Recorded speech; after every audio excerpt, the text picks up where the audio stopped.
Hey, we're here Hey, how's it at going, the Mike? Draft Super League with Jelger Wiegersma. So, Jelger, how do you think the draft went? Medium. Our decks are Medium? not that great, but I Or think your the deck's overall not that card great? quality was kind of weak. At least that's what I'm hoping. um, I think me and Hayne had pretty good decks. Steve's deck's probably the worst of the three, but I think it went well from our perspective. I passed a lot of good cards to you last pack, kind of on a Yeah, read that you weren't black. I don't know if that was correct or not, but I guess I shouldn't give away yet what my colors were, but yeah, the last pack was definitely pretty good. okay. That's Gonna funny. guess you were red white maybe. Red blue. I opened theirs. Um, so let's say for a minute your job was to handicap magic matches. How would you set the line in this in the draft? Uh, well, I guess before the draft started, I thought you were reasonable favorites, but yeah, after the draft, after seeing our decks, I'm not that confident anymore. Okay. Yeah, well, I think two of us we thought we were favorites going into the draft. Um, so um, we obviously didn't get to see Rich draft, but everyone else did. So I Yeah, wasn't I, anywhere near I, him, so I have no idea what's going on. I think Hayne's deck is very good, so looking okay. forward to watching him uh, take the title of second best Canadian player from Rich. John McLaren being the best, of course. Um, so, do you have anything interesting happen in the draft? Uh, I thought it was pretty straightforward. Yeah, I yeah, I mean, I pretty much from the start drafted the colors I was drafting, and I just didn't see that many good Yeah, cards, so I never really thought about switching or anything. I kind of felt the same way. There was a couple opportunities I had to maybe make a couple hate drafts, but like you said, like the quality of the cards in my deck were I was kind of leaning more on that than trying to take cards from you and end up with a train wreck. Especially, I knew there was another blue drafter, and blue is really shallow, so Yeah, I didn't really want to mess around too much and end up with 18 playables at the end of the draft. sure. Um, so So the match we're commentating is going to be Hayne against Richie. yeah, Okay, who that'll have be both interesting won to a Grand see Prix together. what I passed to Hayne. I'm guessing he's red as well. You are correct. Yeah, Red yeah, and his white. deck should be pretty good. There were a lot of red cards. Um, his deck is like pretty aggressive. He's got some bombs. I'm pretty confident that he's gonna. I would say he's got like a 2-1 deck. Richie's deck is kind of missing some stuff. Yeah, he could definitely use a couple bombs as well. Yeah, yeah. No. There wasn't much. Yeah, no. I think that's kind of been a theme from when I was watching these drafts. Past weeks is that the card quality has been kind of low, which Yeah, is makes it kind of not interesting in the complexity of the picks and stuff. But still, getting in the right lane, drafting the right deck is still really important. And so hopefully, I think we did. Our team did pretty well with it, but we'll have to see how it plays out. have you guys money drafted all that much? Like, I see Hayne So team drafting sometimes, and I see you of course at the Pro Tour and everything, but you're yeah, not so that like experienced, right? I do team drafts occasionally on Sundays at Pro Tours.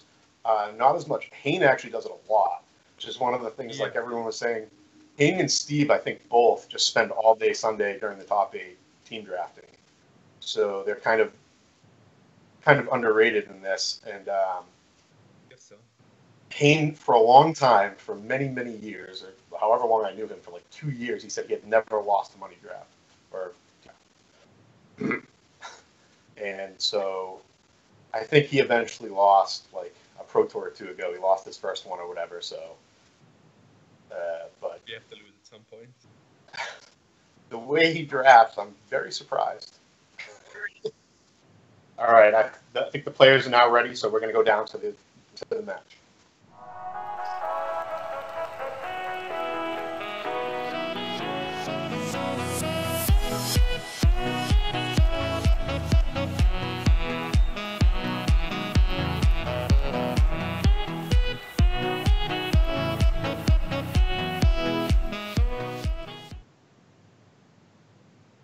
All right, here we go. We're in round 1 of the Team Draft Super League, week 4 here.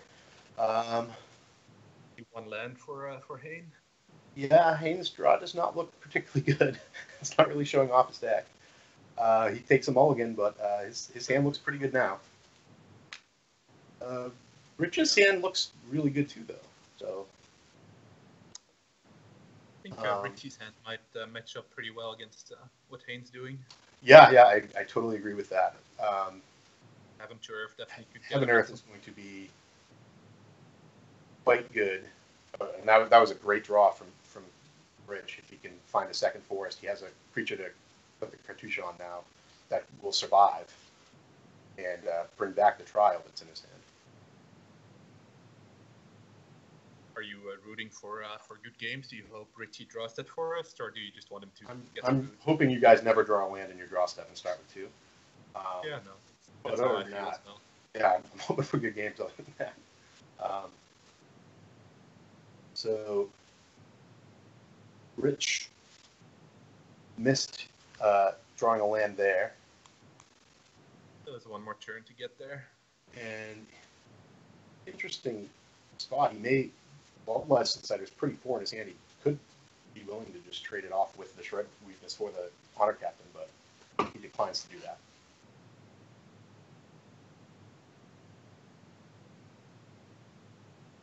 And deciding if he wants to play a 3-drop or play 2 creatures. Play 2 creatures, right? I would, without any spells, I would probably just play the Initiate. It's much better to get through. Because if he just plays, I guess, yeah, with the Honored Captain, yeah, of course, yeah, 2 creatures. Yeah, I like this. Talking about the Initiate, you can get in a lot of damage. Yeah, that which is going to work out great here. Didn't draw land, so I guess he's just cycling. And yeah, I think he should just cycle his Sandworm here and try to find an end. I probably would have, in his position, given the way his hand was set up, just traded my 2 cards for his Honored Captain on turn 2, honestly. He finds the 3rd land, though, so this is going to work out pretty well for him. Fortunately, it wasn't a forest. If it was a forest, he may have been able to just cast the Heaven at the end of the turn so he could set up a sweeper on the next turn. Good. Like we still might be okay. Yeah.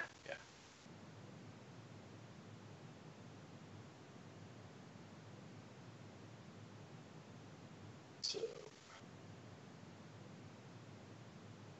Great. Trial's going to take out the captain here.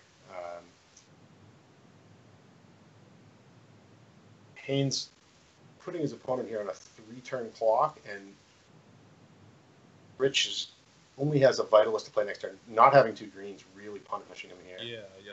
He really needs a forest next turn. Yeah, he needs to be able to survive this early onslaught. But I think the way this game still could end up playing out is the follow-ups from Haynes' hand could put him back in the driver's seat. Yeah, no, that's true. Even if we get to clear the board, it's still kind of rough once the Miracle comes into play. So I wonder if Alex is going to attack with all 3 creatures here, or if he's just going to leave up the Fan Bear to restrict Rich's mana next turn. I guessing because he doesn't have another play, he's gonna he's definitely there. Yeah. This is a good opportunity for Rich. He gets to block and cast Shred Weakness, get the 3/2 off the board. But Alex is going to have the impeccable timing to save his creature and deal an extra point of damage with Prowess. Yeah, that didn't work out too well for us. Well, he's still going to... I guess the Medalist was something sick.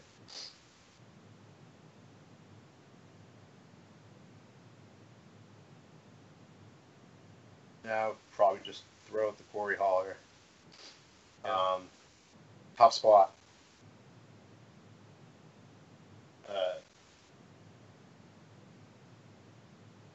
Yeah, it's not looking great. Draws here. Oh, that's a huge draw for Hayne. He just got him dead on board. He just taps down the Quarry Hauler. Prowess is the Nimble Blade. Hits for 6. Yeah, we missed a few too many land drops there to.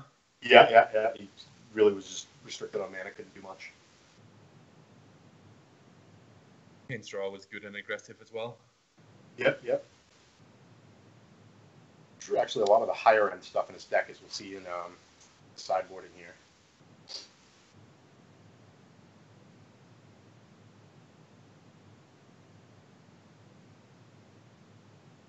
We get to see them sideboard. Yeah, we get to see the sideboard.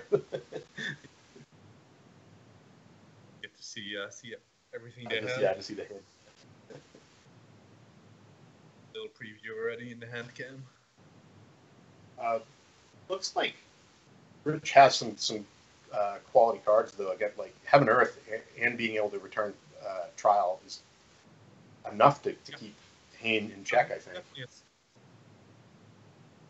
Yeah, let's see. It looks like their sideboards are both pretty slim, as you would expect in a team draft.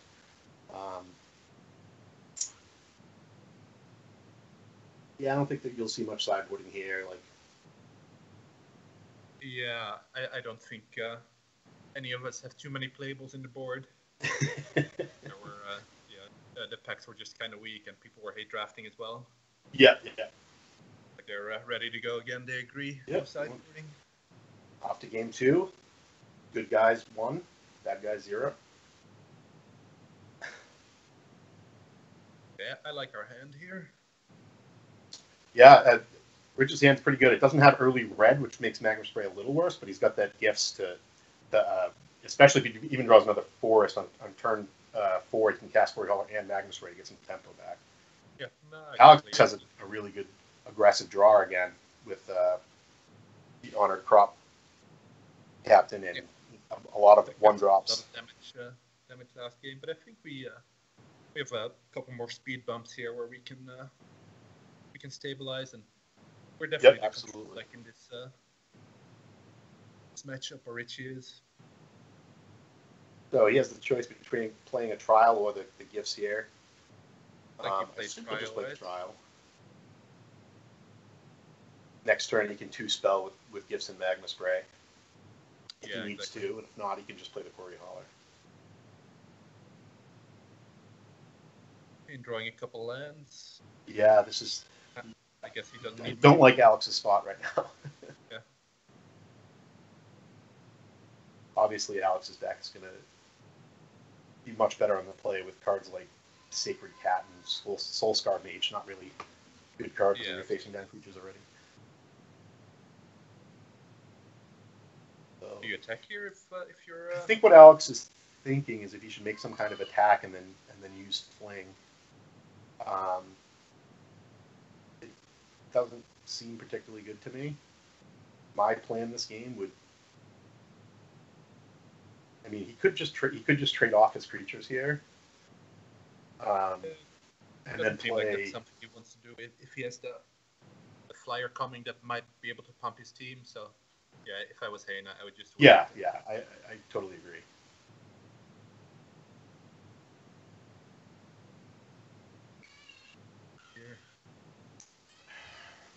Interesting spot for Rich.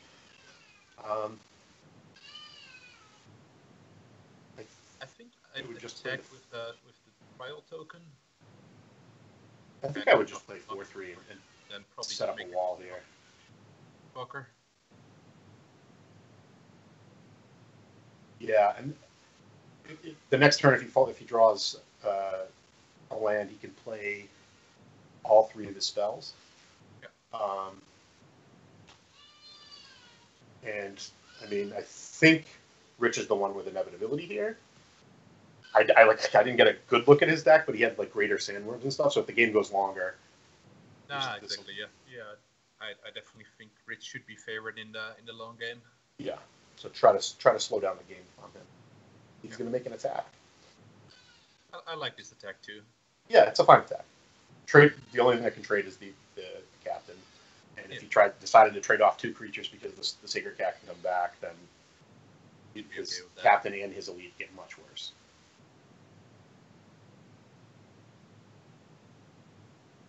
Holder's just a good blocker on this board. Fan Bear is a reasonable draw. I still expect just to play the 4 drop.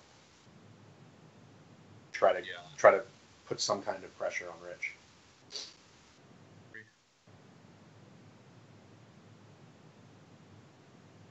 So, for those of you who don't know much about Alex, doesn't play Magic online at all. Kind of just never got into it, or I don't really know the story. But we convinced him basically to make an account and play a few drafts or whatever on Magic Online to get used to that. To get used to it, so his biggest fear in this was not like doing commentary like maybe me and Yelger, because we're both quiet people, but it was misclicking. Yeah. Doing okay so far. Makes a big attack here. I like this attack. Yeah. We're trading the captain for 2/2, and then. Yikes! Yes. Don't understand this attack really. On the Quarry Hauler. Yeah, I would put the Bitterblade Warrior there, and then the Quarry Hauler. This is going to work. I think what Alex is planning on doing is flinging the Sacred Cat at Quarry Hauler, giving it counters, so that the Scar Mage survives, and then we've effectively traded off 2 of our 3 creatures and a fling. Not sure. I think I would have rather just played the Talkrop Elite this game, this turn. But I would have done as well. Yeah, I think there might be better spots for fling later. Yeah, I think he may need it to just do that last bit of damage this game. But I mean, it could have been like a semi-bluff where he expects Rich to block differently, to play around some kind of trick. This is the first round. There's no deck list yet, so I don't exactly know what was going through Alex's mind. But there he goes. He shrunk. He killed the Bitterblade Warrior for damage to keep his creature. Captain alive. Not a bad draw for Rich. He gets him some gas. Maybe a cartouche of some type. Yeah, he's got cartouches, gifts, and greater sandworms he can draw, I guess. Yeah. Good turn for Rich there, killing the captain. Ooh, that was a reasonable draw. Hayne can play the Thresher Lizard, get in with the Sacred Cat, tap down his only creature, or he can just develop his board and attack for 2 with the Talkrop Elite. Yeah, I expect the 4/4 to come down here. Like that puts the most pressure on Rich. Yeah. Unfortunately, Rich's life total is really high for Alex. Pair of Vitalists. Not the most exciting cards right now. It's gonna help if he gets a. Get here though. Know what any of this? Build a Spring to Mind to draw 2 off the gifts later. Yeah, it'll give us some action later. It's a pretty good draw for Alex. Probably should just play the True Heart Twins, attack 4, pass the turn. Yeah, I guess so.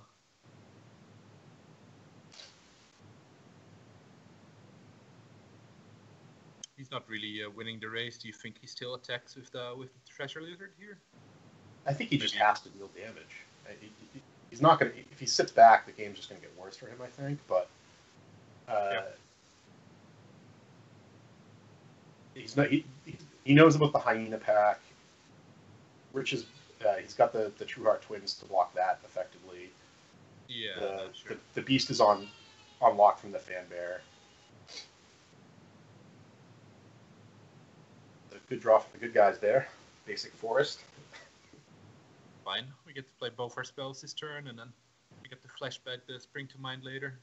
Yeah, that is true. But I still expect Rich to attack, but I think that's the only thing he could really be considering at this point.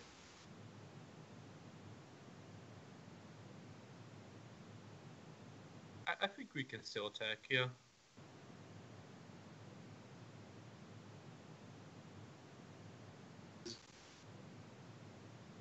I think he probably just doesn't mind. Yeah, maybe he thinks the late game is looking so good that he just doesn't want to raise. Which kind of makes sense.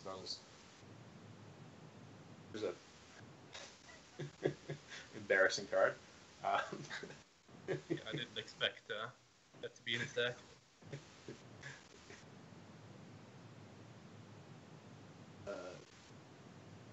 Yeah, I just expect the flyer, and then play a little draw go style, where Alex puts a little bit. Maybe he can get a big attack in next turn. Cast the inspiration here. Draw 2 cards. Draws a Hill Giant and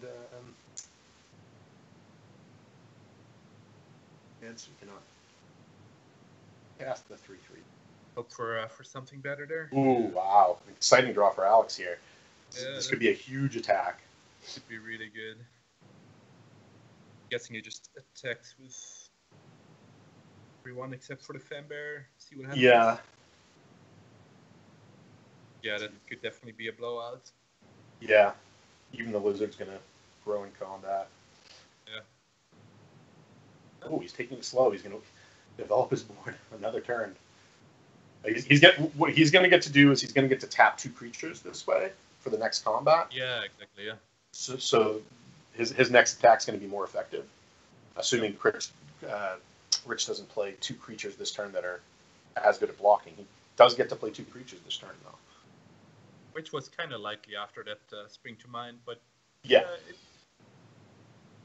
still good to be patient, especially with Rich at his higher life total.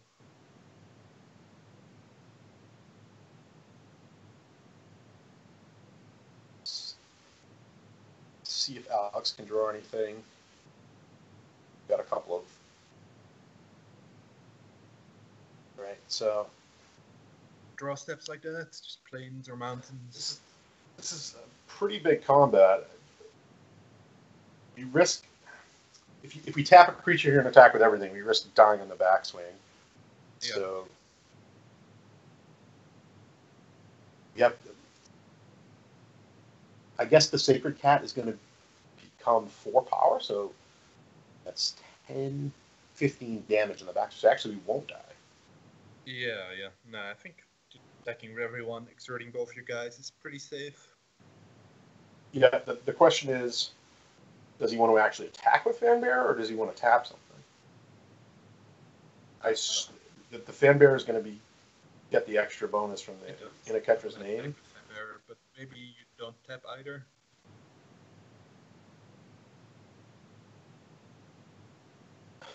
Alex is trying to figure out how he thinks Rich is going to block here. And then I think figure out if he wants to attack. I do expect him to attack with everything except either Fan Bear or everything altogether. Hopefully he figures out how to exert. Yeah, there we go. Yeah, it's pretty complex. These situations, I always just attack over everyone and right-click attack all. I'm sure it's not going to be too bad for me. Yeah, this looks very scary. So I'm sure Rich will not play around like any tricks either because it already looks so bad for him. Yeah. Name I think Rich is going to make whatever the most obvious blocks he thinks are. Yeah, exactly. Yeah. I assume this Inaketra's name will probably Gonna be bad for us. Put him really far behind.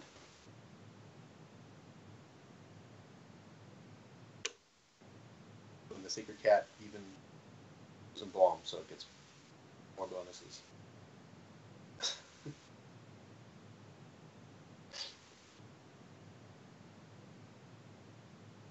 So we're in the blocks. So Alex decided not to tap a creature before blocks. Yeah. I think I would have done that. I think I would have tapped a blocker or just attacked. The single blocks so, the single blocks that Rich has on them. Yeah. The single blocks that Rich has on the Fan Bear are all bad. His biggest creature has 3 power, so the Intercatcher's name is going to protect it from a single block. Zombie 2, so. And it's threatening 6 damage on its own. Protect as well. He's about 99% to win this game anyway, though. I guess we could survive and draw Heaven to Earth. And yeah, I was going to say, Heaven to Earth off the top will change that. He probably has enough mana to kill the elite and all the ground creatures. And that's a lot of mana, but close to it for a Vitalist survive. Yeah, it depends if any of the Vitalists survive or not. Yeah. Let's hope that happens. But yeah, first we have to figure out how to actually survive this combat.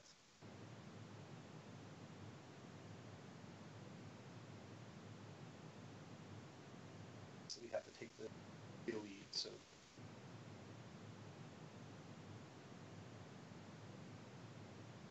I think that you just have to put it. Let me just.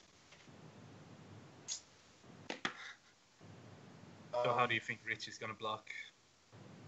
I expect one of the big creatures to potentially get double blocked, but there's not really an effective double block that doesn't lose a lot of material, if you will. You could triple block with Hyena Pack and 2 Vitalists, and the Hyena Pack and a Vitalist.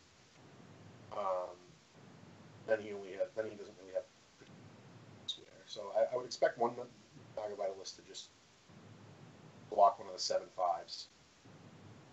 And I think he's going to double block.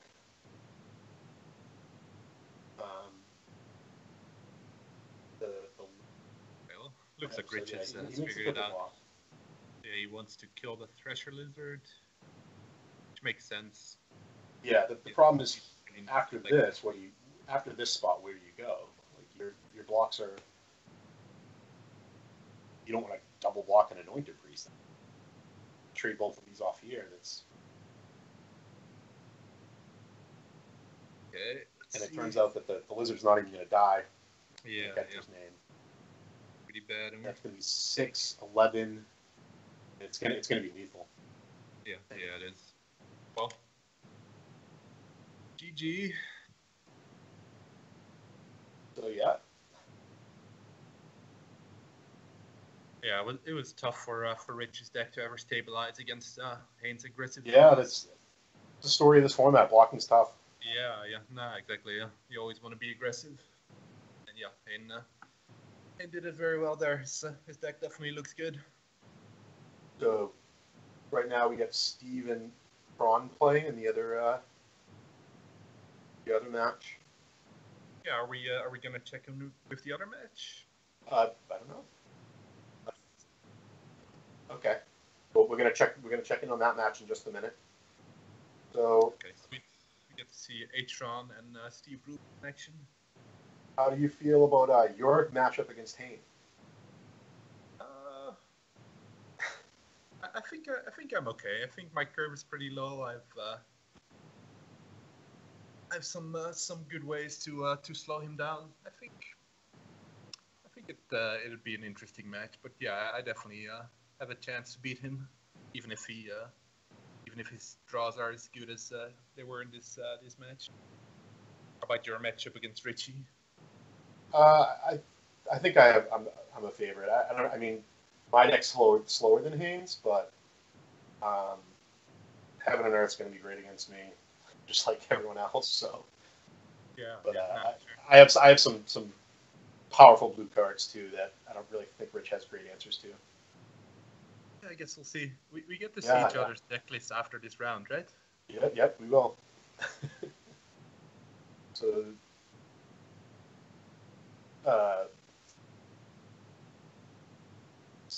do we have a match, like a game count for the other match? Sorry? Do we have a game count? Okay, so we're going to Steve. Okay, so Steve is up a game. Yeah, not looking good for the goats too. It's looking great. I don't know what you're talking about. Plenty of time left. So yeah, so you asked me about team drafting. I think I've seen you a little bit on Sunday's team drafting, but not that much, right? Yeah, no, not as much anymore. No, we used to. I mean, back when I was first on the Pro Tour, we just used to draft. Whenever you busted out of the tournament, we just started drafting and then drafted until you left, basically just day and night, just not sleep, maybe take a shower every morning. But yeah, just do like 10, 15 team drafts after the tournament ended. Yeah, I think that. Back in my day, when I went to Grand Prix, I didn't go to a lot of Grand Prix and Pro Tours or whatever when I was first playing. But when I went to Grand Prix, the main event was the team drafting. Like I would stay up until 4 in the morning, 5 in the morning, 6 in the morning, not sleep at all before the Grand Prix, and just team draft all night. Yeah. And, which is why I was excited when I heard about this. I was like, this is great. I think it's a really interesting format. It is kind of a shame that the way cards are designed these days, like it's better for real drafting, but for this, like there's not as many bricks in packs, so you can't really just outmaneuver your opponent as much as you used to be able to, and put them in 3-4 color decks and that stuff. I agree, though. It's definitely my favorite format as well, and yeah, it's always it's one of the most enjoyable parts of the Pro Tour and Grand Prix weekends, where you just draft it all night and just hang out with your friends and yeah. So I actually good players. I actually team drafted against you once. Okay. But it was in a Pro Tour and it was Rochester draft. You probably don't remember. I do not know. When was this? It was Atlanta. Okay. I don't remember what year. I don't remember much about it. I just remember playing against you guys. I think we lost round 1 and then just didn't play. Didn't play another team. It was 2 people that you probably wouldn't remember. One of them was Josh Smith. Definitely probably wouldn't remember him, but Matt Rubin was the other one who you may remember. But, sorry, who? Who did you say? Matt Rubin. Oh, okay, sure. Yeah, he was like, Gravy trained Pro Tour player back then, and then my friend Josh was like a local friend of mine. But yeah, we weren't very practiced back then. We just kind of like were qualified off rating and would show up, and then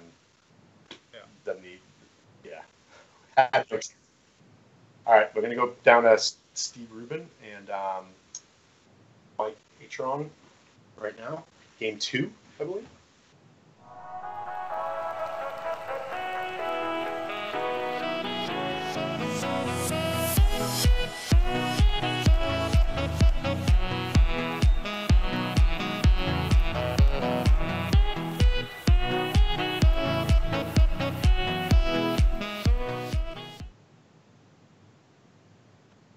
All right, game 2.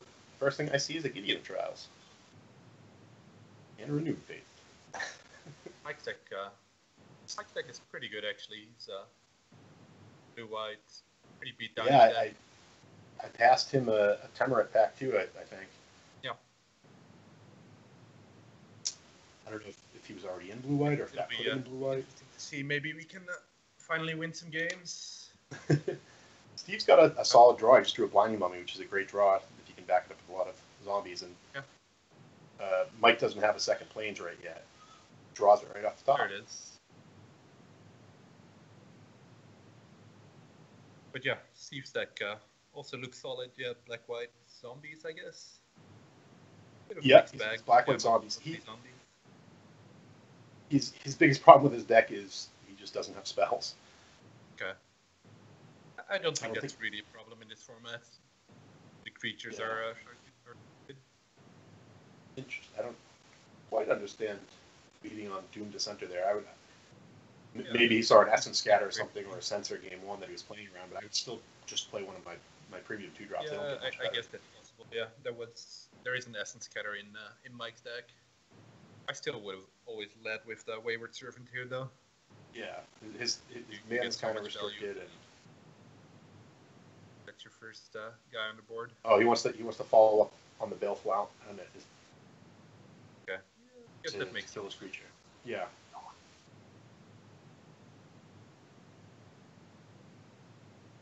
Assume he's going to stick to that plan.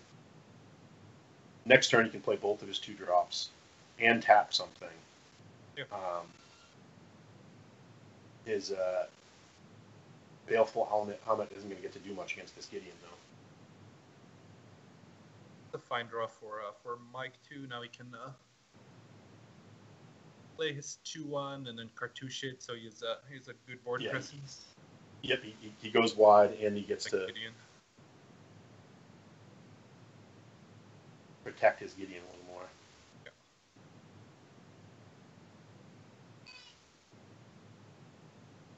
His Jared's Resolves looks like it might be good at some point as well if Steve taps something pre-combat. Yeah, with the Blinding, it matches up very well against the Blinding Mummy. Steve's got a choice of either playing both of his 2-drops here, which I expect him to do, tap down the Skirmisher and then attack the Gideon with the Night Token. His other play is to play a Blighted Bat and attack it, but like he's going to get the same effect out of playing the 2 creatures. Yeah, exactly. Yeah, I think he just wants to spend all his mana and develop his board as much as possible and just make the 2/2 creatures. Make sure he can pressure that Gideon as much as possible. This could be the spot that if Steve makes that play where Mike casts the Jerry's Resolve to keep loyalty on his Gideon and pick off the zombie token. Like he probably should, yeah. Because he's gonna tap out next turn for the Shimmer Skill Drake. Casting in a different order and not attacking. Oh no, never mind. That's the right order.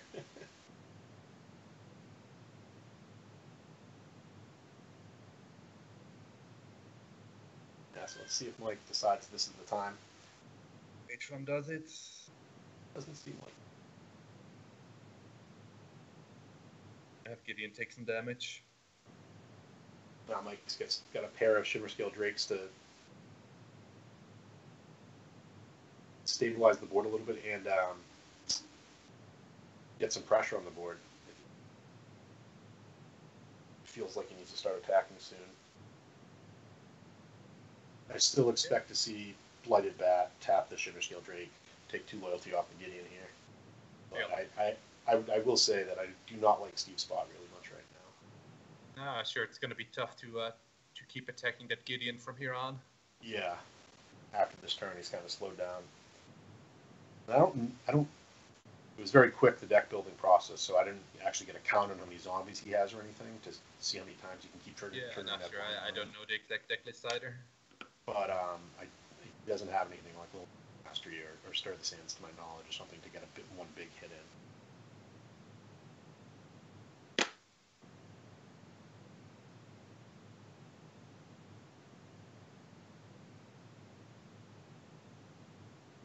Still considering that Blighted Bat attack, I think, or if he just wants to Soul Stinger out. Time. Is Steve generally pretty slow? Is he? Does he think everything through? Yeah, he's pretty methodical. He definitely doesn't just, he's not like playing as fast as Joe or Luis or anything by any means. Sure. But yeah, when he knows what he's doing, he's playing really fast. But when he has like a tough decision, he'll take a few seconds.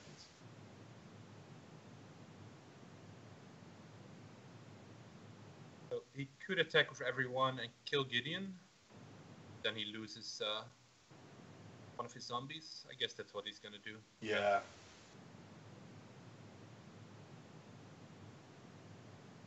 Yeah, Makes that's a fine play.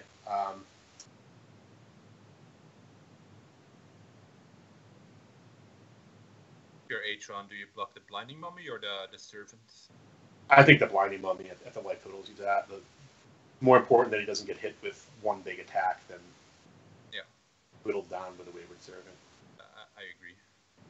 Back to board. This is the problem here is that Steve doesn't really have any way to recover from this board state. I don't think. Yeah, it's tough Not having spells in your deck. Tough to attack through that 3/2 first striker. Yeah, the 3/2 shutting down all the ground, and then I expect these Shimmer Scale Drakes to just go the distance, honestly. Yeah.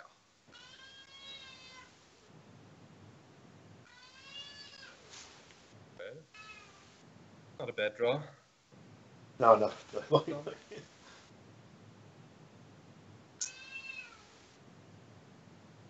Someone crying in the background. Yeah, sorry, the girls. I'm as far away from them as I could possibly be. So yeah, I expect Steve to just empty his hand here. Can't make an attack, but can't really do anything except progress his board. Exactly. Yeah, just play out his spells and hope he draws something to push through. I think he might be considering where he wants to put the counters. The Soul Slinger is the one creature that he has that can actually attack through that Cartouche Talkrop Skirmisher. So he might want to keep it 4/5 so he can do that. Yeah. In which case, you could just put the counters on the Baleful Amit because it's not really doing anything. Zombie token, I guess. Yeah. Or you can sacrifice the zombie token. He chooses to leave him on the Stinger. Probably just thinking he can attack with it anyways. If it dies, he can kill the. Just trade against the first striker. Yeah. You think H-Ron will get aggressive and attack with both Drakes? I think so. You can cast his whole hand, so he can actually just use Jared's Resolve in combat to untap a Drake, make a good block, bounce something if he needs to, and he's going to have another 2/1 out. So I think hitting for 6 here is probably pretty good. Yeah, seems like it. Going to take the conservative. Going for the defensive route instead. Yeah. This is certainly safer. But at his life total, I think I would have just set with both. I would have been more aggressive as well. I think there's no reason to give a bunch of free cards. Interesting draw when half your creatures are zombies and half aren't, or some of them aren't. If you try to make some kind of all-out attack here, blocks can go poorly for you. Wonder what he's going to do. Maybe just send a bat and try to kill the Shimmer Scale Drake. Yeah, or he might just do it on defense to prevent damage because he expects Mike to make the same attack. And, there's a better spot somewhere.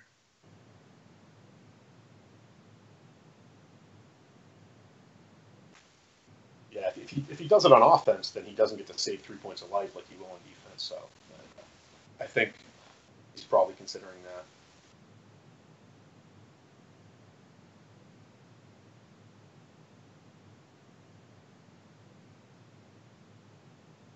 I think Mike's thinking about getting aggressive now. It's weird that H-Ron now attacks with both Drakes in the exact same situation. Yeah, except up against the card. I guess he has free mana to cast his tricks combat on offense now. Yeah. But I don't really. I guess he just reconsidered and. He gets to save his Drake. I like that. Yeah, definitely. Now, if he wants to, and Steve decides to attack with the bat, he can eat the bat with the resolve defense. Yeah. Mill and ball cards, mill off the open into wonders in the graveyard, though. Soul Stinger. Soul Stinger number 2.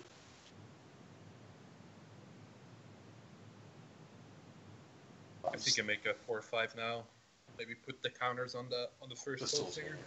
Yeah, I agree. I think he's just considering attacks here. He's probably, I assume he's just going to attack with the bat. If I'm Mike, I'd probably just trade off the resolve for his creature here, but he's been hesitant to do that before. Oh yeah, the Soul Stinger attack makes sense as well because he can trade for the striker.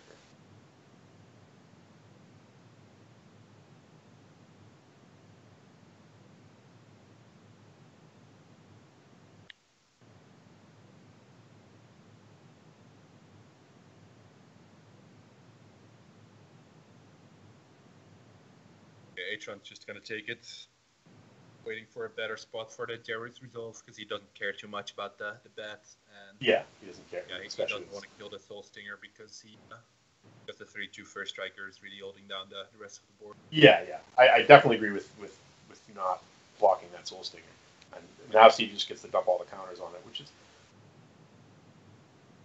not terrible, but it does prevent it from attacking. So maybe he might just put it on, just make two Yeah, maybe just make another 2/3 Soul Stinger. Yeah, that makes sense. They are hard to block for Atron.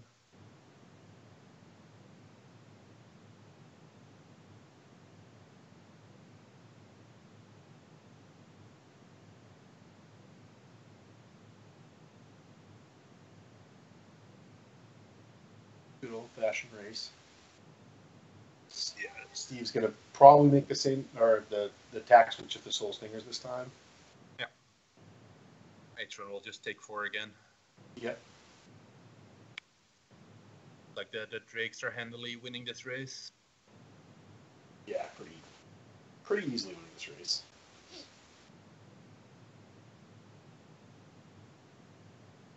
This is the problem with when you have a deck with no spells. No spells and no big creatures, you just end up behind. You just can't come back. Just playing a smaller creature than creatures they have every turn, at best. The Atron decides to block. I'm a huge fan of this. Well, I think he decided that he's going to make the trade, preserve his life total a little bit, and he gets to use his mana next turn, embalming. Yeah, no, I mean that does make sense, but he also will have a live draw of attack at some point. Yeah. That really swing the race. Ah, okay. Steve neglects to even put the counters in the skirmisher. He decides to shrink the Drake to take some pressure off. But not sure if that's right, but I can see why he wants to protect his life total when. Yeah, he's done 2 turns short of a chump block. So this way he gets an extra turn to try to draw out of it. But like I said, I don't have as much to draw. Barring Mummy, pretty good draw there. Yeah. One of the biggest creatures in the board gets to untap his attacker.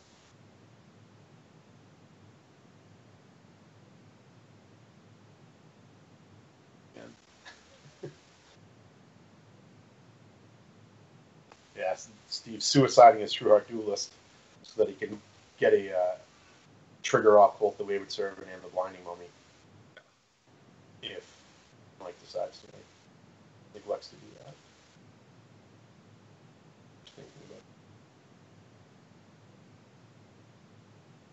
I like this play from Steve. He's got to kind of reach to find a way to win this game, and it's going to definitely involve him playing zombies. So.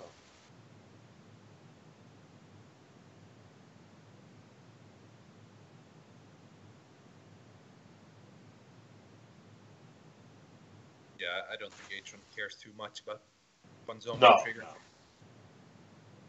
I like his block. I do as well. That's Draw 2. Another Flyer's going to shut the door, I think. I think Steve has like 1 or 2 rule spells, and maybe he had a chance to kill that Drake, but the Avid Edition is just going to shut the door on it. It's got enough to even embalm it.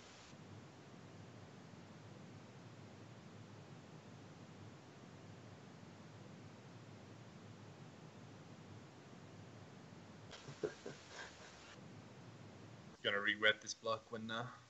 Yeah, when the sheet comes down. Yes. Yeah, sure. Okay. Steve's gonna tap down the skirmisher and attack with the baleful Emmet to give him more time. I wonder and then H1 will Jerry's resolve, and I think Yeah. that's game. Yep.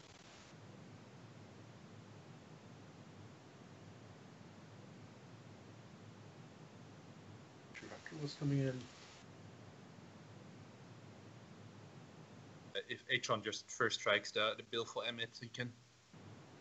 Oh, the resolve will prevent the damage anyway. So the likelihood won't even matter. Right. Yeah.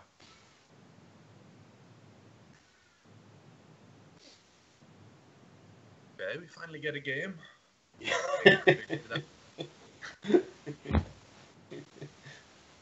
Yeah, I mean, looking at both their decks, I would expect Mike to win this matchup. His cards are just more better suited for this matchup, I think. Like, yeah, it looks like just even the top cross skirmishers make it hard to make it early offense.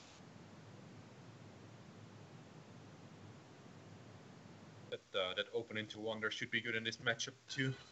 Yeah, there's a ground stall, and it happens sometimes here. Steve's not going to opt to trade these blinding mummies with the skirmishers, so that the board's just going to go wide, and then he can cast open wonders, deal a bunch of damage, draw a bunch of cards. Exactly, yeah. How many blinding mummies does he have? I think there's only 2.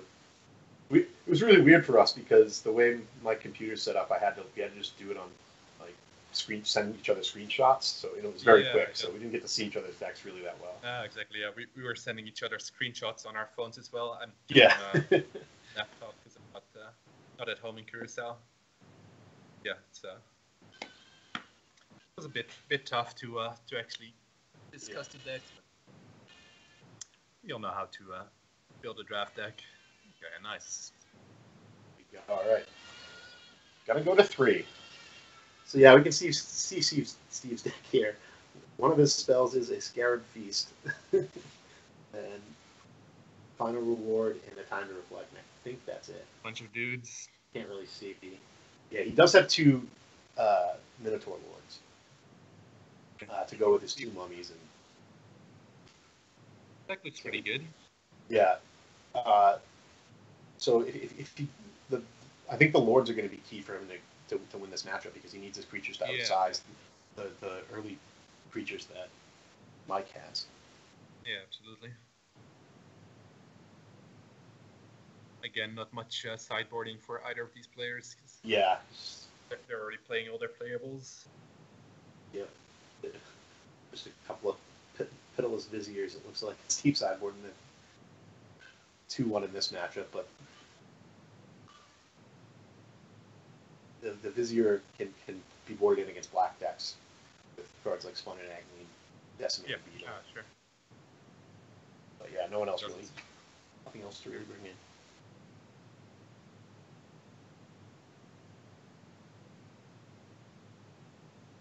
Hron is putting out a crab for a Sentinels. For a 2/3. Original upgrade, I guess. Yeah, any cyclers. Steve has a lot of 2/2s, so a 2/3 is better against those than a 1/5. Okay, get back to the game. All right, game 3.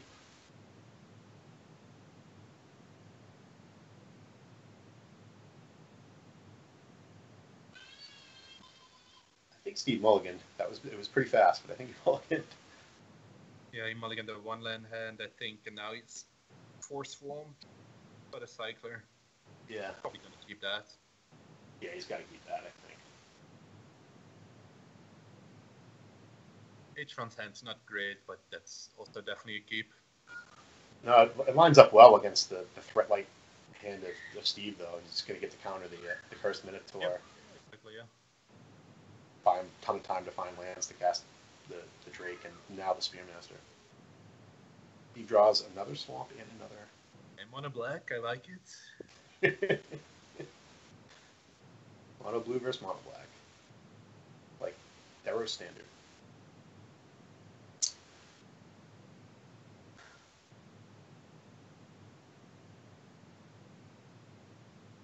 So the Labyrinth Guardian allows Steve to land a Curse Minotaur. That was a great draw. Hopefully Mike hasn't played enough to this format and he decides to cast a cartouche on his Labyrinth Guardian at some point. He's played a good amount. I'm sure he won't do that.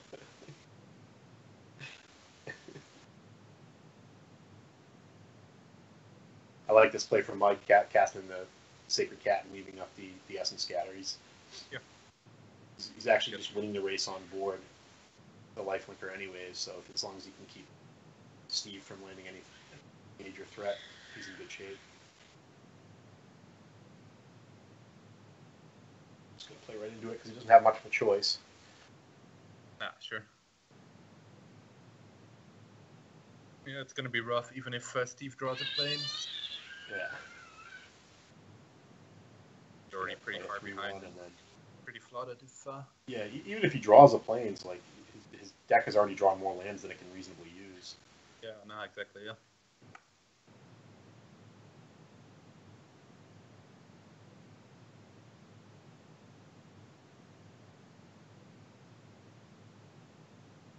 Mike's happy to keep racing here, especially with... yeah, absolutely. Even the True Heart Duelist doesn't have any particularly good blocks here. I expect Mike to just attack with the Guardian and an exerted Spearmaster and then play a Drake here. Play the Flyer.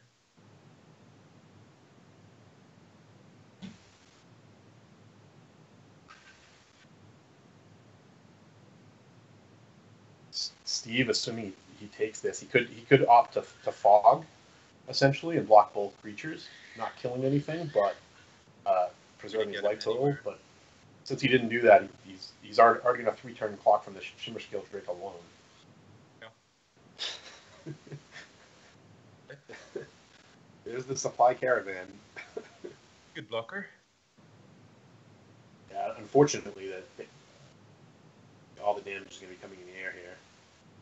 Steve's trying to figure out a way where he can attack, have a creature tap to get some value off the caravan, but I don't think it's going to happen. You think Hron blocks if the Minotaur attacks? Kind of. I think so, because he hasn't seen anything. Well, he's seen the what's it called? The destroy target creature that blocked it. Oh, yes, you're right. Yeah, so, yeah, I definitely get behind not just taking it. Yeah.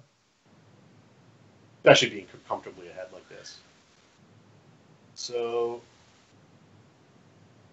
I expect the cartouche to come down. I guess it's just going to go on the Drake, or maybe he saves it for the Spearmaster so it can get through the caravan. But I'd probably just slam it on the Drake and attack and play my initiate. I think I played on the cat and make sure I have a good amount of blockers that way. Makes the cat a lot better blocker. It does. Like, I don't think you need to play it on the Drake because you're hitting in increments of 3 anyway. And he's at 9. That's fair. It's more the making it so that you have more lethal creatures. Because let's say that Steve does cast a final reward on the Shimmer Scale Drake after the initiate's still going to hit Steve down to 2 at that point, and then any combination of just the Guardian or the Cat and the token or the Spearmaster all kill him. I would have probably just wanted to get. That's fair. I just don't think. There's no wrong play here. I don't think he's ever really gonna get through on the ground. So yeah, I like just furious attack from Steve here. Looks like it's just game over, right? Yeah, I think Steve was just like with Flyers.